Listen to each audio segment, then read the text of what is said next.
माननीय अध्यक्ष महोदय, आज मैं आपके बीच देश के लिए बहुत ही महत्वपूर्ण और ऐतिहासिक विषय पर जानकारी देने के लिए विशेष तौर पर उपस्थित हूं।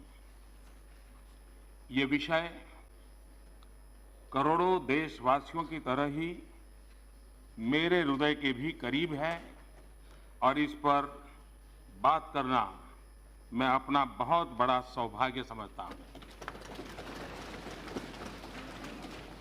ये विषय श्री राम जन्मभूमि से जुड़ा हुआ है।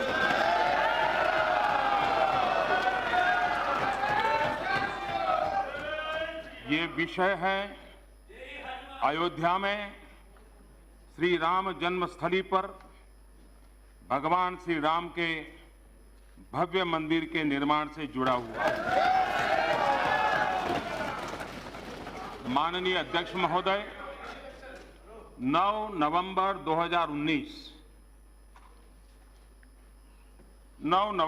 2019 को मैं करतारपुर साहिब कॉरिडोर के लोकार्पण हेतु पंजाब में था।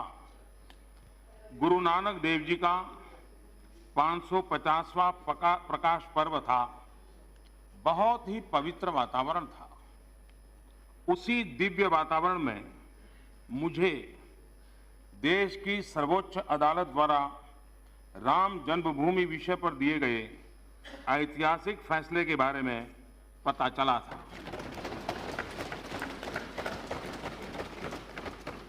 इस फैसले में माननीय सर्वोच्च न्यायालय ने कहा था कि श्री राम जन्मभूमि के विवादित स्थल के भीतरी और बाहरी आंगन पर राम लला विराजमान का ही स्वामित्व है।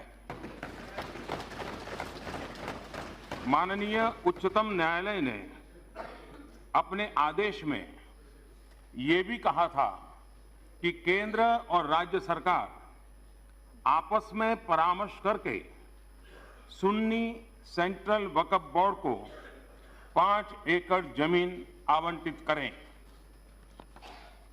माननीय अध्यक्ष जी, मुझे आज इस सदन को, पूरे देश को ये बताते हुए बहुत ही खुशी हो रही है कि आज सुबह केंद्रीय मंत्रिमंडल की हुई बैठक में सुप्रीम कोर्ट के आदेशों को ध्यान में रखते हुए इस दिशा में महत्वपूर्ण निर्णय लिए गए हैं।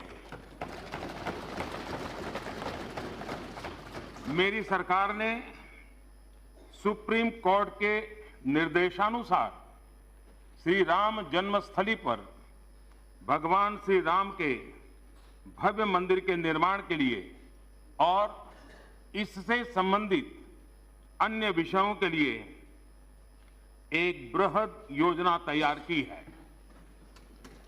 सुप्रीम कोर्ट के आदेशों के अनुसार एक स्वायत्त ट्रस्ट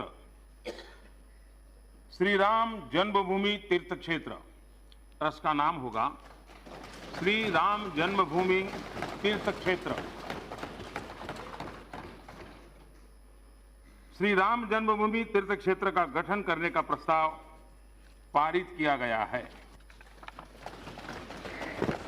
ये ट्रस्ट अयोध्या में भगवान श्री राम की जन्मस्थली पर भव्य और दिव्य श्री राम मंदिर के निर्माण और उससे संबंधित विषयों पर निर्णय लेने के लिए पूर्ण रूप से स्वतंत्र होगा।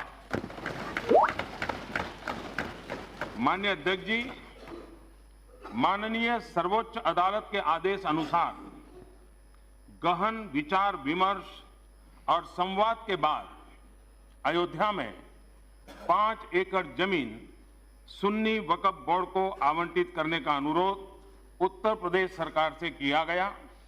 इस पर राज्य सरकार ने भी अपनी सहमति प्रदान कर दी है।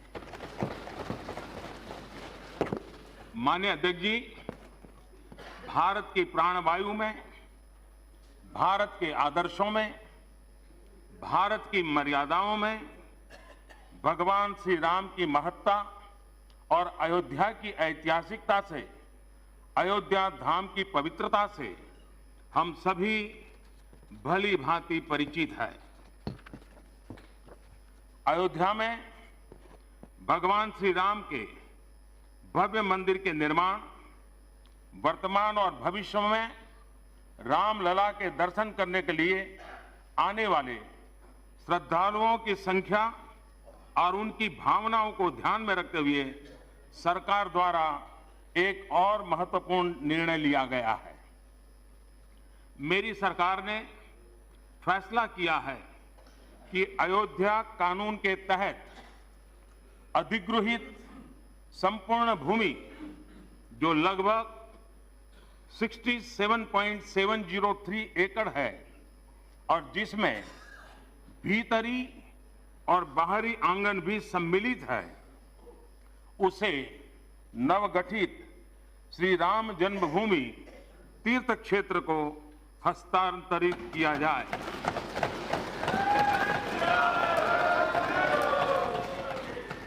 माननीय अध्यक्ष महोदय, 9 नवंबर को राम जन्मभूमि पर फैसला आने के बाद सभी देशवासियों ने अपनी लोकतांत्रिक व्यवस्थाओं पर पूर्ण विश्वास जताते हुए बहुत ही परिपक्वता का उदाहरण दिया था। मैं आज सदन में देशवासियों के इस परिपक्व व्यवहार की भूरी भूरी प्रशंसा करता हूं। माननीय अध्यक्ष जी, हमारी संस्कृति, हमारी परंपराएं हमें वसुधैव कुटुंबकम और सर्वे भवन्तु सुखिनः का दर्शन देती हैं। इसी भावना के साथ आगे बढ़ने की प्रेरणा भी देती हैं। हिंदुस्तान में हर पंथ के लोग, चाहे वो हिंदू हो, मुस्लिम हो, सिख हो, ईसाई हो, बौद्ध, पारसी और जैन हो, हम सभी एक बृहत परिवार के ही सदस्य हैं।